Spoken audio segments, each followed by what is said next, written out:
हमारे आज के ओनर है विवेक आहूजा, जो रहते हैं दिल्ली में, चलाते हैं टाटा नेक्सॉन ईवी और काम करते हैं आईटी सेक्टर में।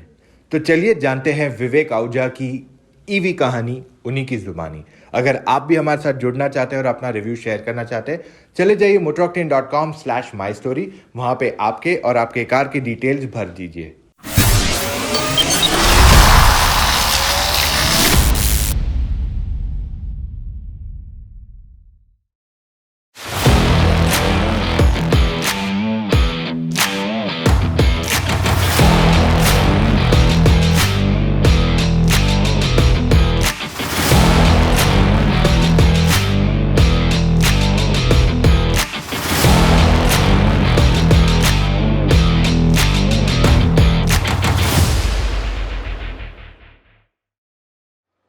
तो hey guys, welcome to Motor Octane. हमारे साथ आज जुड़े हैं Vivek ji. Welcome to Motor Octane sir. Thank you. Generally मैं ईवीज जब रिव्यू करते हैं, ओनर से बात करते हैं, उनसे पहला सवाल हमेशा मेरा ये रहता है कि ईवी क्यों ली। तो आप भी बता देंगे हमें। तो मेरा मेन रीज़न ईवी लेने का है pollution. So there is lot of pollution, vehicle pollution, carbon emissions. To reduce that I been always wanting to buy EV for the last 6-7 years and I've had my eyes on the first Indian EV which was Reva ji. and I've been following them। तब से मैं उनको follow कर रहा हूँ कि अच्छा। मैं क्या क्या डेवलपमेंट हो रही है। महिंद्रा ने लिया, E2O बनाया। सो मैंने E2O शायद परचेज़ कर लिया होता अगर घर वाले ना मानते। वो उन्होंने बिल्कुल मना कर दिया क्योंकि वो गाड़ी की तरह नहीं दिखती थी, वो छोटा खिलौना लगता था। सो जिस दिन मेरा मौका लगा मैंने ये नेक्सॉन बुक करी जिस दिन लॉन्च हुई एंड मैंने जितना अर्लीस्ट डिलीवरी मिली, बिकॉज ऑफ लॉकडाउन काफ़ी डिले हो गया, बट ले ली मैंने। दिल्ली में I was one of the शुरुआत में ही लिया मैंने। अगला सवाल मैं आपसे जानना चाहता हूँ, आपका मॉडल कौन सा है, कितनी चल गई है गाड़ी, एंड आपने डिलीवरी कब ली? तो मैंने डिलीवरी ली थी जून 2020 में जी। मॉडल है लक्स, सनरूफ वाला। बच्चों का था कि भाई हमें सनरूफ वाली ही लेनी है एंड हमें पसंद थी सारे फीचर्स इसके। ऑटो वाइपर, ऑटो रेंज की वजह से सनरूफ बंद हो जाता है ऑटोमेटिकली, हेडलाइट्स ऑटोमेटिकली जल जाती हैं। सो हमें टॉप मॉडल ही लेना था, तो हमने जून में जाके डिलीवरी ली, नहीं तो हम मार्च में ले सकते थे बिना इसका जो लोअर मॉडल था। एंड कितनी चल गई है आपकी गाड़ी? तो मैंने 26,000 किलोमीटर चला लिया अभी तक। एक साल में, मतलब जी। जून से अभी अक्टूबर चालू हाँ जी, हो हाँ रहा जी। है। Wow, that's a lot of driving. मुझे बता सकते हैं आपका ईवी लेने का मेन रीजन क्या था? Like you said no pollution, हाँ, बट कुछ एनवायरमेंटली कुछ देखो हुआ प्राइमरी है? रीज़न एनवायरनमेंट का ही था, क्योंकि दिल्ली में क्या होता था, हर जनवरी में, दिसंबर में पोल्यूशन इतना स्मॉग होता था, सो वो ऑड इवन शुरू हो जाता था। तो ईवी लेने का एक रीज़न ये भी था कि मैं उससे मुक्त हो गया, उस टेंशन से। मैं कार पूलिंग भी कर लूँ तब भी मेरे पास चांस की बात है, मेरी दोनों गाड़ियाँ ऑड थी, सेम नंबर था तो ऑड थी, तो मैं एंड मुश्किल होती थी। तो मैंने यही सोचा कि मेरे को ईवी तो लेनी ही है। तो प्राइमरी रीज़न वही था। ओवरऑल लॉन्ग टर्म में देखा जाए तो पैसे बचते भी हैं, जो अभी तक हमने देखा है। इनिशियली मैंने बहुत खर्चे हैं, मैंने तो तब गाड़ी ली है जब दिल्ली में मैंने रोड टैक्स पूरा पे किया है। पुरानी स्कीम में थी तो मुझे इसके ऊपर सब्सिडी मिली है, बट वो 6 महीने में। आजकल लोगों को सब्सिडी विद इन 1 वीक, हफ्ता, 10 दिन में आ जाती है subsidy. Wow. And then EV से रिलेटेड मैं आपसे काफ़ी सवाल भी पूछूंगा। पहले मैं आपसे आपका एक्सपीरियंस जान लेता हूँ। अभी तक आपका एक्सपीरियंस कैसा रहा है विद द नेक्सॉन ईवी? तो अभी तक तो बहुत अच्छा एक्सपीरियंस है मेरे को। 90 किलोमीटर्स मेरी डेली रन है। तो मैं घर से ऑफिस, ऑफिस से घर, मेरा 99% मेरा ड्राइविंग विद इन सिटी होता है, मेरे को शहर के बाहर नहीं जाना होता है। तो मेरे लिए बहुत अच्छा है, कोई हमें प्रॉब्लम नहीं आई है। कूलिंग बहुत बढ़िया है, साइलेंट गाड़ी है। कोई ऐसा नहीं है कि आपको एक दिन में, मतलब 120-130 किलोमीटर दिल्ली में चलाऊँ मैं, 140 किलोमीटर भी चलाई है, कोई ऐसी मेरे को थकान नहीं होती शाम तक कि मैंने गाड़ी चलाई है। नॉर्मली क्या होता था, ट्रैफिक में हो, ड्राइव कर रहे हो, वाइब्रेशन रहती थी, तो वाइब्रेशन से बॉडी में टायर्ड जल्दी फील होते थे। अभी वो बिल्कुल ज़ीरो प्रॉब्लम, कोई ऐसी दिक्कत ही नहीं है। सो मैं तो बहुत खुश हूँ। कुछ ऐसे फीचर्स आपको जो पसंद आए, या कार के साथ ऐसी चीज़ें जो आपको अच्छी लगी जो आप शेयर कर सकते हैं? साइलेंट है, दैट इज़ द सबसे बड़ा फीचर है कि बिल्कुल साइलेंट गाड़ी है, कोई वाइब्रेशन नहीं है, बहुत रिलैक्सिंग लगती है गाड़ी चलाना। तो इलेक्ट्रिक का ये डेफिनेटली बेनिफिट है। फिर हम इसको घर पे चार्ज करते हैं नॉर्मल बिजली में, हमें कोई लंबा चौड़ा हिसाब नहीं चाहिए कि मेरे को कोई बहुत पावर रिक्वायरमेंट है, मेरे को कोई 3 फेज़ मीटर लगवाना है, ऐसा कुछ नहीं है। तो टाटा ने ये बड़ा सोच के बनाया है कि ये इंडिया में कहीं पे भी चार्ज हो सकती है। हमारे कुछ जानने वाले हैं जो जहाँ world highest petrol pump cross कर लिया उन्होंने, उसके बाद भी उनको बिजली तो मिल गई, पेट्रोल पंप नहीं था वहाँ। बात तो बहुत सही है। कुछ ऐसे पॉइंट जो आपको नहीं पसंद आए हो about Nexon EV specifically?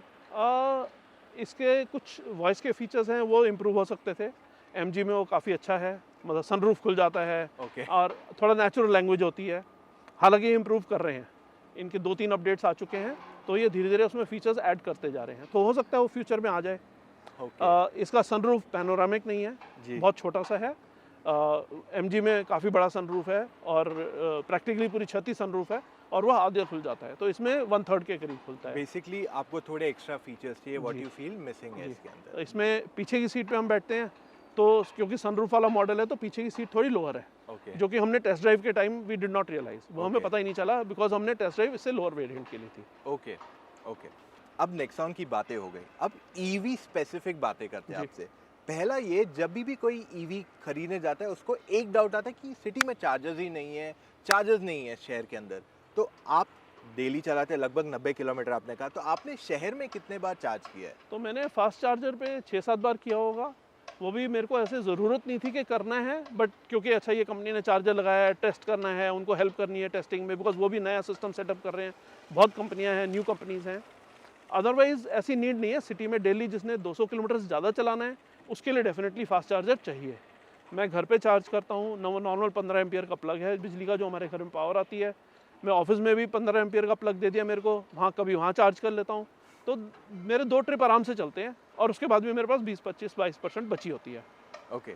And अगर मैं आपसे पूछूं आपको रेंज कितना मिलता है गाड़ी में ऑन एन एवरेज, 200, 300, 400, कुछ बता सकते हैं? तो नॉर्मली हम 2 जने होते हैं, एसी हम बिल्कुल ऑटो पे 21 पे चलाते हैं दिल्ली में। एंड दिल्ली में ज़्यादातर गर्मी होती है, 8-9 महीने गर्मी रहती है, where you need the AC. 2-3 महीने होता है जहाँ आपको ठंड लगती है, तो हम पूरा चलाते हैं। 220-230 तो बड़े आराम से मिलता है with 2 people and a full AC. अगर हम एसी कम कर दें, लेट्स से 25 पे ले आएँ, इकोनॉम मोड पे चला लें और एक जना है, तो we can pull it to 260-270 also, हमने वो भी किया है। एंड 220-230 जो कह रहा है वो अप टू फुल जीरो या लाइक कुछ चार्ज बाकी है? एस्टिमेटेड ऑन 90% यूसेज कि 10% में इतना और मिलेगा, तो हम उस हिसाब से 230 बता रहे हैं। अच्छा, वो गिन के आप? हाँ, मतलब 216, 218 आया 90% पे, तो हमने एस्टिमेट किया कि इतना 20-22 किलोमीटर और चलेगा। एंड जो I mean I have seen report saying कोई को 150 आता है, कोई बोलता है मेरे को 250-300 आ रहा है। It goes down purely on driving, purely on how you drive. हमारे शुरू में कुछ मित्र मिले हमें नेक्सॉन ईवी वाले, हमने जुड़े हमारे से, उनको डाउट था कि नहीं मेरी गाड़ी में रेंज कम आती है, तो हम दिल्ली टू निमराना और वापस करा हमने। 3 नेक्सॉन ले गए, एक हम साथ में हुंडई MG ZS ले गए थे, तो हमारा 165 किलोमीटर चली थी तीनों गाड़ियाँ, और तीनों में एग्जैक्ट सेम 65% यूसेज हुई थी, एग्जैक्टली सेम। सो हमने ये मिथ निकाल दिया कि गाड़ी में कोई डिफरेंस है, सिर्फ चलाने स्टाइल के ऊपर है, बिकॉज हम चारों गाड़ियाँ से कॉन्वॉय गए थे, 1 MG and 3 Nexon EV, and तीनों का अलग अलग वेट प्रोफाइल था, तीनों का अलग अलग चलाने का स्टाइल था, लेकिन चारों गाड़ियाँ एक कॉन्वॉय में गई थी, दिल्ली से निमराना, गुड़गांव, वापस गुड़गांव टोल तक पहुँचे, तो वो यूट्यूब पे वीडियो भी है। 65% हमने यूज़ किया बैटरी सबका, एंड सबका आराम से 165 किलोमीटर मैच हो गया था। एंड आपने जो 220-230 बताया, ये सिटी का था या? ये सिटी में रेगुलर हमारी ड्राइव है। हम नॉर्मली स्पीड लिमिट जो कैमराज लगे हुए दिल्ली में, हम उसको कुछ ऐप के थ्रू फॉलो करते हैं, कहाँ 60 है, कहाँ 70 है, कहाँ 50 है, कहाँ नहीं है कैमराज, तो हमारा कई बार भी पाता है 80 का लिमिट का, हम टच करते हैं 80 भी, बट हम खुल के चलाते हैं। हम ये नहीं सोचते कि मैं ईवी चला रहा हूँ तो मैं कंजर्वेटिवली ड्राइव करूँ, हम खुल के चलाते हैं। हाँ, रेड लाइट सामने दिख जाती है तो थोड़ा स्लो कर लेते हैं, रीजन यूज़ करते हैं, बट बहुत ज़्यादा नहीं। तो हम वैसे चलाते हैं तो हमारा 215, 220, 230 आता है। अगर हम कंजर्वेटिवली चलाएं तो लोग 300 भी क्रॉस कर लेते हैं। ओके। बट आपने 150 की बात करी, तो हम अभी रिसेंटली हाईवे पे गए थे, वहाँ भी हमने खुल के चलाई, 100 की लिमिट तक चलाई, और फास्ट एक्सेलरेशन, फास्ट ब्रेकिंग, तो वहाँ भी हमें 160, 170 आया। 3 जने थे, लगेज था, एसी भी अच्छा चल रहा था, एंड कंटिन्यूसली 2 जगह फास्ट चार्जिंग करी, तो वो रेंज हमारे को 150, 160 हमारे को भी आई, बट वो चलाने के स्टाइल के ऊपर है। ऐसा नहीं है कि फिक्स्ड एक रेंज आएगी। और नॉर्मली देखा गया पेट्रोल गाड़ी में भी ऐसा होता है, बट पेट्रोल में लोग देखते नहीं हैं, यहाँ क्या 1-1% पे देखते हैं लोग कि कितनी रेंज आ रही है। कितना वाट आवर यूज़ हो रहा है। पेट्रोल में गाड़ी में क्यों देखते नहीं, बिकॉज उनको पता है आगे पेट्रोल पंप तो मिल जाएगा, बट वो कॉस्ट कभी नहीं देखते। वो ये नहीं देखते कि हम पेट्रोल कितना जला रहे हैं, वो पेट्रोल कहाँ से आ रहा है, पेट्रोल को रिफाइन करने में कितनी एनर्जी वेस्ट हो रही है, हम पेट्रोल एक्सकवेशन करते हैं, वो कितने पोल्यूशन फैक्टर्स हैं उसमें, वो सब लोग सोचते ही नहीं है। अब यहाँ पे आपने बात की कॉस्ट की, तो आपका पर किलोमीटर कॉस्ट कितना आता है? सो मेरा आता है 65 पैसा पर किलोमीटर, जो मैंने कैलकुलेट किया है, बिकॉज मेरे पास स्पेशल मीटर है दिल्ली गवर्नमेंट का, which is a EV meter, उसमें बिजली is half the rate. Okay. तो and it's a good thing, ये कई गवर्नमेंट्स ने फॉलो किया है। महाराष्ट्र में शुरू हो रहा है, कर्नाटका में शुरू हो रहा है, जहाँ रिड्यूस रेट पे इलेक्ट्रिसिटी दे रहे हैं जस्ट फॉर ईवीज़। हमारे कई जानने वाले ऐसे भी जिन्होंने सोलर लगा रखी है, तो हम तो अपार्टमेंट में रहते हैं, हम सोलर, हम डेडिकेटेड एरिया नहीं है, लेकिन जिन्होंने सोलर लगाई है उनको प्रैक्टिकली फ्री है। एंड कुछ लोग हैं जो कमर्शियल एरियाज़ में, गुड़गांव में, नोएडा में, उनको 10 रुपये पर यूनिट भी लगता है, तो उनका रेट में भी 100 रुपये, 1.5 रुपये के होगा। तब भी it's much cheaper than CNG, much cheaper than petrol diesel, and उसके बाद मेंटेनेंस कॉस्ट नहीं है। तो आप सर्विस इसे हर साल करवाते हैं, साल में एक बार? नहीं, ये सर्विस होती है 7,500 किलोमीटर पे एक चेक होता है, फिर उसके बाद मतलब 15,000 किलोमीटर पे एक फुल सर्विस होती है। तो फुल सर्विस में बेसिकली वो सारी चीज़ें चेक करते हैं, ट्रांजैक्शनल ऑयल है वो चेंज करते हैं, एयर फिल्टर चेंज करते हैं, तो उसमें 1600-1700 रुपये का खर्चा आया मेरा। मैंने 4th पेड सर्विस करवा रखी है, अब 30,000 की नेक्स्ट सर्विस होएगी, तो it's very low maintenance. Petrol diesel गाड़ी अगर मैं लेके जाता था तो 5 से 8,000, 10,000 का नॉर्मल बिल आता था मेंटेनेंस। बेसिक बिल तो 5,000 आता ही है। बिल्कुल। तो उसमें यू आर सेविंग वहाँ पे भी। बिल्कुल। एंड थोड़ा और हाईलाइट करके बता सकते हैं, जो ईवी आपने बताया मीटर आता है दिल्ली गवर्नमेंट का, थोड़ा और बता सकते हैं कैसे कोई ले सकता है इसको? हाँ, तो ये दिल्ली गवर्नमेंट, क्योंकि दिल्ली में 2 प्राइवेट कंपनीज हैं जो इलेक्ट्रिक डिस्ट्रीब्यूशन देती हैं, BSES एंड टाटा पावर जी। तो दोनों की ऑनलाइन वेबसाइट पे, पोर्टल पे आप अप्लाई कीजिए न्यू कनेक्शन के लिए। 1 हफ्ते में कनेक्शन आ जाता है, जो डॉक्यूमेंट्स हैं वो अपलोड करने होते हैं, कोई हमें कहीं जाना नहीं है, किसी को कोई ऐसा प्रॉब्लम नहीं है, बड़ा कंफर्टेबली वो आके मीटर लगा देते हैं। एंड इसके लिए खास करके 3 किलोवाट से ऊपर चाहिए नहीं, तो it's a very small connection. तो नॉर्मल हमारे जैसे घर का मीटर उसके साथ ही लगा है, एंड उस पर लिखा हुआ है अलग से ईवी मीटर, तो उसका रेट भी हाफ है। वाओ। नॉर्मली इलेक्ट्रिसिटी का एक मिनिमम बिल आता है, इसमें कोई मिनिमम बिल नहीं है। हाँ, दिल्ली गवर्नमेंट की एक और स्कीम है वेयर जहाँ 200 यूनिट से कम यूज़ करने वालों का बिल फ्री होता है, तो ईवी के केस में वो नहीं है। तो आप अगर 100 यूनिट भी यूज़ करेंगे तो 100 यूनिट का आपको पे करना है, एंड एथिकली वो ठीक है। वाओ, दैट्स न्यू पॉइंट हम लोग के लिए, क्योंकि हमने अभी तक महाराष्ट्र में ही शूट किया है, and this is the first time. तो महाराष्ट्र में भी अब लगने शुरू हो गए हैं कनेक्शंस। हमारी वेबसाइट पे, नेक्सॉन ईवी ओनर्स क्लब की वेबसाइट पे एक हैं, अमल हैं, उन्होंने लिखा है, पूरा प्रोसेस दिया महाराष्ट्र में, उन्होंने कैसे अप्लाई किया, क्या क्या उनको प्रॉब्लम्स आई, और कैसे उन्होंने इलेक्ट्रिक व्हीकल के लिए मीटर अलग लगवा लिया है। वाओ। अब मैं आपको बताता हूँ मैं दिल्ली स्पेसिफिकली क्यों आया हूँ। विवेक जी ने जो नेक्सॉन ईवी ग्रुप है ना व्हाट्सएप का, वो इन्होंने ही शुरू किया है ऑल इंडिया का। तो इनके पास जो प्रॉब्लम्स है, जो सोल्यूशंस है, सब इनके पास होंगे, इसलिए मैं इनके पास आया हूँ पूछने, भैया आप बता दो कैसा है ईवी का माहौल।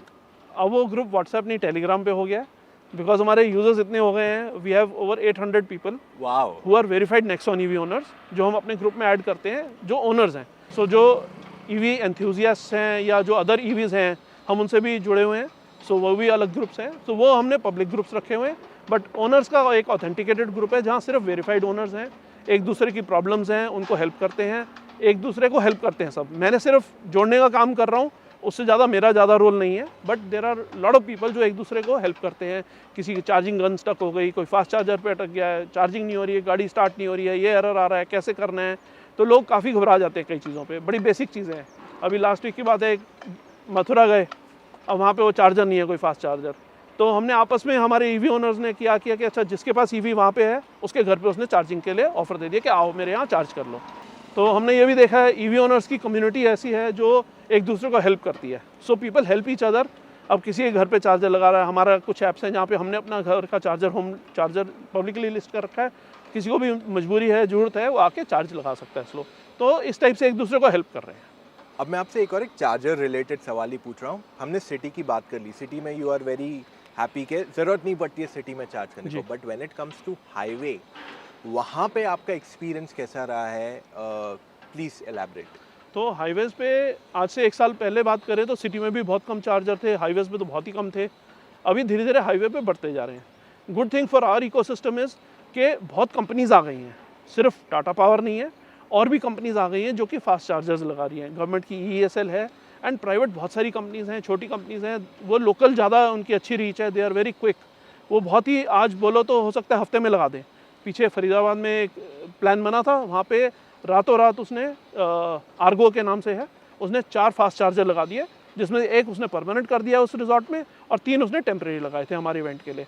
तो वो उसके लिए भी अच्छा बिजनेस है। अब दिल्ली से जिसने आगरा जाना हो, मथुरा जाना हो, उनके लिए वो फास्ट चार्जर बहुत कामयाब है, क्योंकि Faridabad is just like end of Delhi towards Agra and Mathura, तो उनके लिए बहुत अच्छा काम आ रहा है। रिसेंटली हमने जयपुर रणथंबोर ट्रिप किया था, तो हमने दिल्ली से निकलते हुए मानेसर पे, भैरोड़ पे और जयपुर में फास्ट चार्जर लगाए।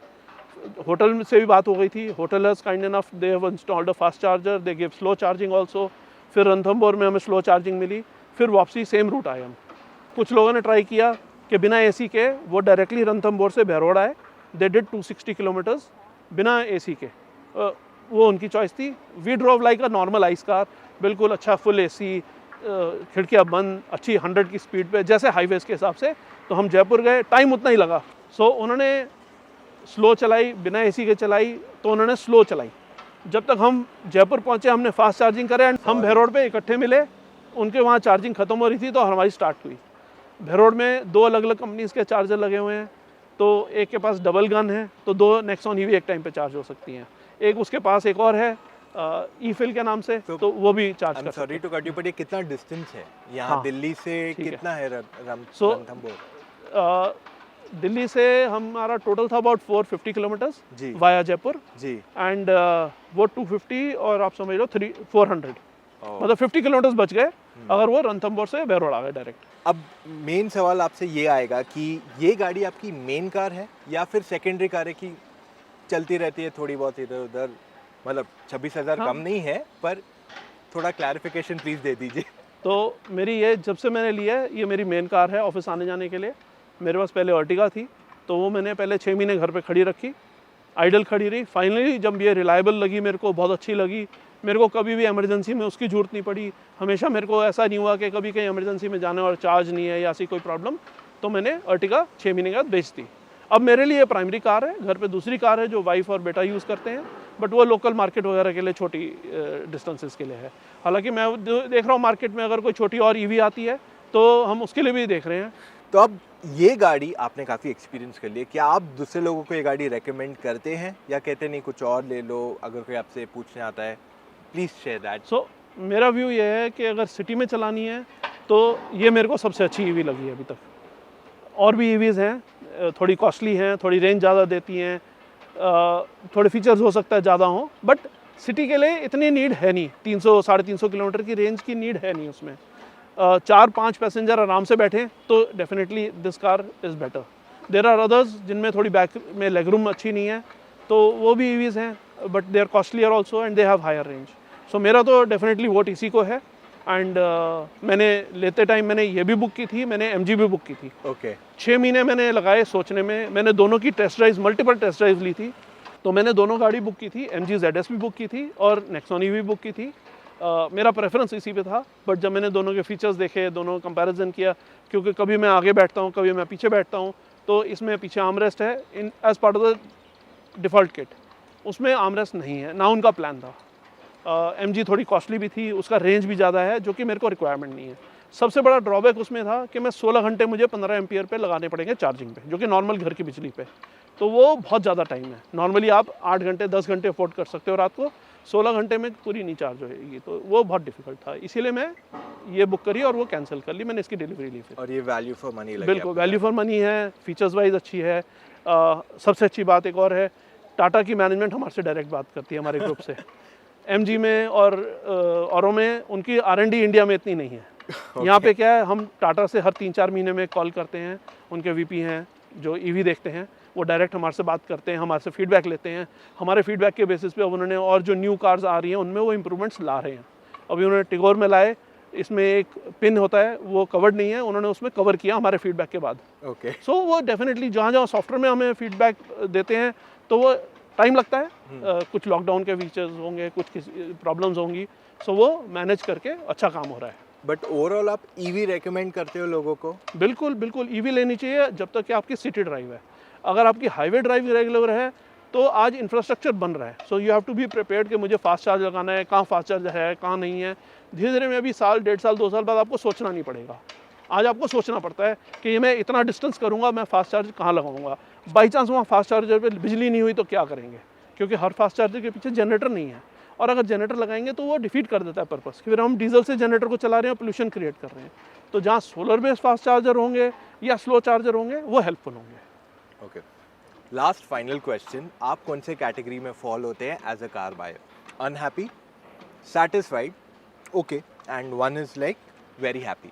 सो पर्सनली मैं अपनी बात करूँ तो बहुत हैप्पी, मेरे को कोई प्रॉब्लम नहीं आई, मेरे को कोई दिक्कत नहीं आई।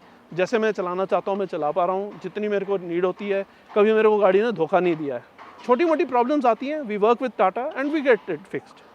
और कस्टमर्स हो सकता है ऐसे हों जिनको कुछ प्रॉब्लम आ रही है, बट वो बहुत कम परसेंटेज है। वो मतलब टो होते तो मैंने ऑडी और BMW भी देखी हैं, तो ऐसी कोई चीज़ नहीं है कि जिसमें कुछ ऐसा है कि बहुत ज़्यादा प्रॉब्लम्स हैं। तो मैं बहुत सेटिस्फाइड हूँ, बहुत हैप्पी हूँ जी। टाटा की नेक्सॉन एक अच्छी कार है, इसमें अच्छे फीचर्स हैं, रिलायबल है बहुत ज़्यादा। ठीक है, कुछ लोगों को प्रॉब्लम्स आ रही हैं, बट वो ऑडी, BMW या अदर कार्स हैं, हाई एंड कार्स हैं, वो भी टो होती हैं, वो भी कहीं रास्ते में हाईवे पे अटक जाती हैं। हमारे ग्रुप के एक मेंबर है, उसके पास डस्टर थी, उसका इंजन चेंज हुआ था 6 महीने बाद, तो वो कभी भी हो सकता है किसी के साथ। सो गुड थिंग इज़ कि टाटा के साथ हमारा इंटरेक्शन रहता है, वो हमारी हेल्प करते हैं प्रॉब्लम सॉल्व करने में। पर्सनली मेरी गाड़ी कभी कोई प्रॉब्लम ऐसी नहीं आई जिसकी वजह से मेरी गाड़ी खड़ी हो गई हो। तो ये था हमारा आज का video with Vivek ji. Thank you so much for your time. You welcome. अगर आपके पास और भी डाउट्स हैं अबाउट टाटा नेक्सॉन ईवी, आप हमसे कमेंट्स में पूछ सकते हैं। आप हमारी हेल्प कर देंगे sir? Any time, any time. And अगर आपने नेक्सॉन ईवी ली है तो आपको पता है कौन से ग्रुप में ज्वाइन करना है for anything and everything in terms of guidance? हमारा ग्रुप ज्वाइन करने का लिंक है वेबसाइट पे www.nexonevowners.club। सो इन्होंने डिटेल्स भी दे दिए। एंड अगर आपको कोई भी कार बाइंग डाउट्स है कि ये गाड़ी ली हुई है और आप अभी भी कंफ्यूज है, आप हमारे साथ डायरेक्टली कनेक्ट कर सकते हैं। मेरे से बात कर सकते हैं, विराट से बात कर सकते हैं, मेरी टीम ऑफ एक्सपर्ट्स है उनके साथ भी बात कर सकते हैं। चले जाइए motoroctane.com/car-consultancy, वहाँ पे आप अपने डिटेल्स भर दीजिए and just book your call timing. It's as simple as that. Should we end the session here? Thank you. चलो, ये वीडियो ज़रूर लाइक कीजिए and do not forget to subscribe to the Motor Octane channel. Bye guys. Bye.